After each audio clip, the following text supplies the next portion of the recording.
There has been a nuclear accident in the Soviet Union, and the Soviets have admitted that it happened. Each reserve member had a device that would measure radiation on their body. Workers coming on the job registered abnormally high levels of radiation on their bodies. I was working at first loop between nuclear power plant in Chernobyl. Washington sources speculate the accident at Chernobyl had to be very bad, or else the Soviets would never have acknowledged it. They didn't expand on how bad it was. In April of 1986, Yuri Tevolenkov was a father and college student. He was also in the military reserve as a lieutenant in the chemical division. It was this type of service that would soon send him to Chernobyl. There was a forest by the power plant. All the leaves became orange color.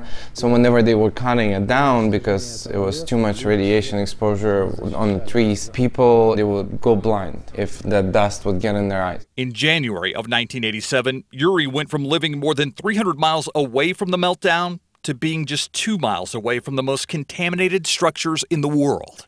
They used a lot of vehicles that would go in with concrete, metals. Whenever their exposure, they come in, put that shower up, clean it up from radiation. After that wash, they would measure, and the level of radiation would be still high on the vehicle.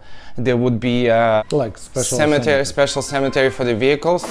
When these 50 passengers arrived in Vienna today, they were met not by friends and relatives, but by officials with Geiger counters. They are the first evacuees. While the world watched the radioactive fallout in Europe, the workers concentrated on the cleanup and how the radiation was affecting them. The first symptoms when you're exposed to high levels of radiation: a severe cough, severe thirst. You drink lots of water, but you can't completely get rid of that feeling, and severe headaches. Yuri would only spend 3 months on his deployment after reaching the maximum amount of radiation he could be exposed to.